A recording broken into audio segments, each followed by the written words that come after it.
देता है, कोई 200 रुपये, कोई 2 रुपये, कोई 50 रुपये, कोई लाख रुपये, तो उसका धर्म यज्ञ।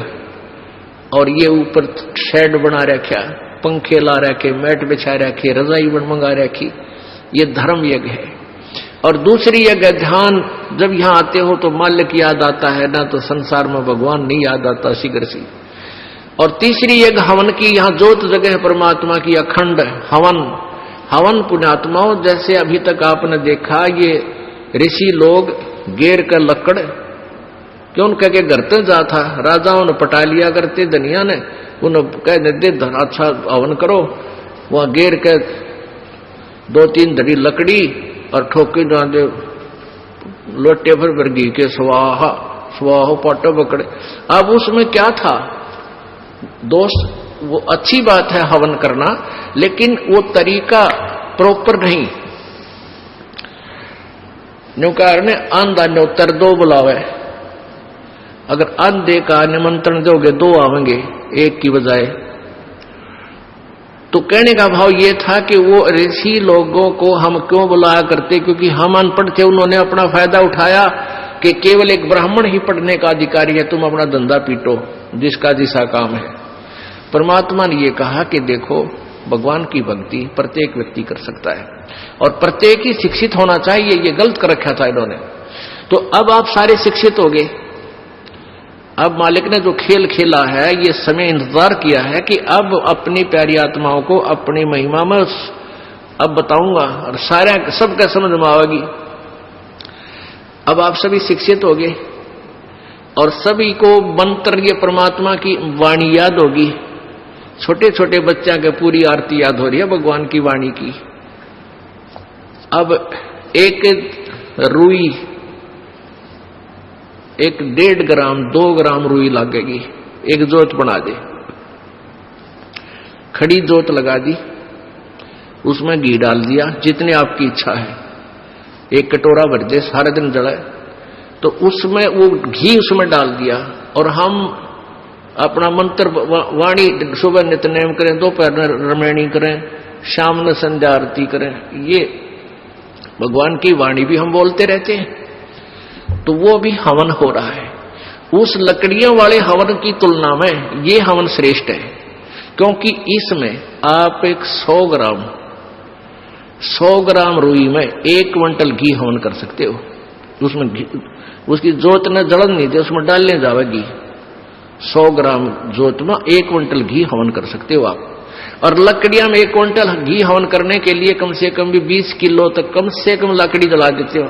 तो उन लकड़ियों के जलने से कार्बन डाइऑक्साइड अधिक होती है। उस 2 धड़ी यानी 20 किलो लकड़ी समाप्त की जलने की तुलना में 100 ग्राम रुई की का प्रदूषण उससे कई हजार गुना कम होगा। तो हमने ये अपनाना है। तो हम अपना हवन डेली करें हैं। अब क्या करा करते, कोई मृत्यु होगी, बुलाओ गुरुजी ने और हमारा हवन करिए 2 दिन 4 दिन। वो 2 दिन के हवन में किला टूट गया। रोज करो हवन अपना, एक जोत लगा दे, सुता उठ के हाथ पैर धो ले, नहान का ना फुर्सत मिले, कोई जरूरी ना होती नहाना। इसमें नहाए धोए क्या भ्याज है, मन का मैल ना जाए और मीन सदा जल में रहे, धोए बांस ना जाए। अंदर से अंत तक साफ हो, हाथ पैर जरूर धो ले, क्योंकि धार्मिक वस्तुओं के हाथ लगाने। और जोत लागे, अपना मंत्र करता रहे, काम करता रहे, अपनी आरती बोल ले, जा नित्यनेम भी कर ले, रोटी पोए जा, नित्यनेम चलता रहे। आजकल तो आधुनिक बहुत से उपकरण हो गए हैं, वैसे भी याद हो जाते हैं कुछ दिनों में। और नहीं बैठ कर अपनी किताब लेकर वह पढ़ ले। अब हवन हो गया तो हम अपना काम आप करेंगे। जो बात बनेगी, किसी के बच्चा हो जाता था तो उसने क्या कहा करते, 7 दिन तक तुम, जैसे पहले ज्योति तो सभी जलाते थे, तो क्या कहते थे, 7 दिन ज्योत नहीं जलानी तुमने, 13 दिन। वो तेरा गजब हुई हो, 13 दिन रोटी नहीं खाते या तुम और काम ना करते। और किसी की मृत्यु हो जाती है उसमें भी ऐसे कहा करते थे। जैसे जन्म होने पर तो वो जब तक वो छटना होती इतने कहा करते, मृत्यु के बाद कहते हैं 13 दिन तक आपने कोई धार्मिक क्रिया नहीं करनी। तेरा गजब हो, परमात्मा रोटी रोज खा रहे हो, किसी दिन भी ना छूटती, ठीक है, कोई प्रिय की मृत्यु हो जाती है, रो पीट के दोपहर तक ना खाओगा, शाम में खानी पड़ेगी, रो पीट के रोटी खानी पड़ेगी। तो ऐसे ही भक्ति परमात्मा का हवन ज्योति डेली आरती रोज करनी है, चाहे दुख हो चाहे सुख हो, ये परित्याग नहीं करना, ये भूल है हमारे। अब जो प्रसंग चल रहा है वही आते हैं फिर।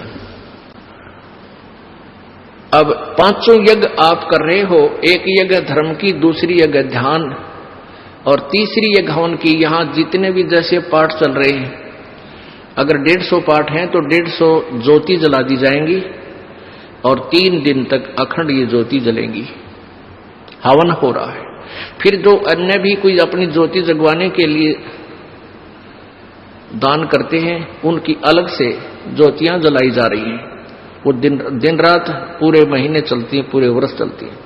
तो ये एक तीसरी यज्ञ हवन की, चौथी यज्ञ प्रणाम, और 5वीं यज्ञ ये तत्व ज्ञान की। इन 5 यज्ञों और ओम नाम के मंत्र की कमाई को हम इस ज्योति निरंजन के पास छोड़ देंगे। हम क्या करते रहे,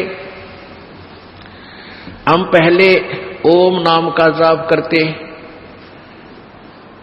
ये 5 यज्ञ करते, उसका फल हम स्वर्ग, महास्वर्ग, ब्रह्मलोक में जाकर नष्ट कर देते, ये पुण्य। फिर पाप के लिए नरक में जाते, फिर 84 लाख योनियों में धक्के खाते। अब परमात्मा से हम की वाणी से हमें ज्ञान हो गया कि इस कमाई को हम वेस्ट नहीं करेंगे। हम यहाँ कोई मंत्री बनेंगे, ना हमने मुख्यमंत्री बन की हो सकता, ना प्रधानमंत्री, ना इंद्र की पदवी हमें नहीं चाहिए। इंद्र दा राज काग दा बिष्टा, इंद्र स्वर्ग का राज भी हमारे लिए काग की बीट तुल हो जाना चाहिए। यदि आप सतलोक जाना चाहते हो, और तुम्हारे सरपंच की पीपी इधर बैठो है तेरा, फिर किसे भगत तुम? हमने नहीं, यहाँ का कोई भी सुख चाहिए। यदि तुमने सतलोक जाना, यही धक्के खाने हैं, तो ठीक है, आप पुण्य कर रहे हो, इसके प्रतिफल में चाहे पूरी पृथ्वी के राजा भी बन सकते हो, और फिर गधा राजा भी बन सकते हो। तुरंत ये पहले सोच लेना। राजा कहते हैं कबीर, हरि के नाम बिना ये राजा रसब हो। बड़े गधे ने रसब बोले। हमने यहां से पीछा छुटवाना पुण्यात्माओं, इस बात को कति अपने पल्ला गांठ लगा लो, यानी दृढ़ निश्चय कर लो, दृढ़ संकल्प कर लो कि ये भगवान फिर बोर्ड के इस गंदे लोक में जन्म ना हो। हृदय में एक ऐसा हेट बने और वहां की इसी उमंग बने, सतलोक जाने की। जैसे बालक बच्चे ने कह दे कि तेरे मामा का ब्याह है, माँ कहती है भाई चल वहां चलेंगे, तो कई दिन पहले कूदन लग जाएगा बच्चे, मामा का जाऊंगा, मामा का जाऊंगा। तो ऐसे ही हमने सतलोक जाने की उमंग भर जानी चाहिए। अगर आपके हृदय में यह पक्की दस जाती है कि वहां सतलोक है, वो सच्चा सुख सतल है, हमारा मूल स्थान वहां है, हमारे वहां पहले के कुछ साथी भी वहां रहे हैं जो हमारी की तरह बेवकूफ ना बने। तो गरीबदास साहिब जी ने कहा है, वाह वाह अमरपुर जाऊंगा, वाह वाह अमरपुर जाऊंगा, सतलोक जाऊंगा, दीन दयाल भक्ति दे मोको, अनहद वाणी गाऊंगा, वाह वाह अमरपुर जाऊंगा, वाह वाह अमरपुर जाऊंगा।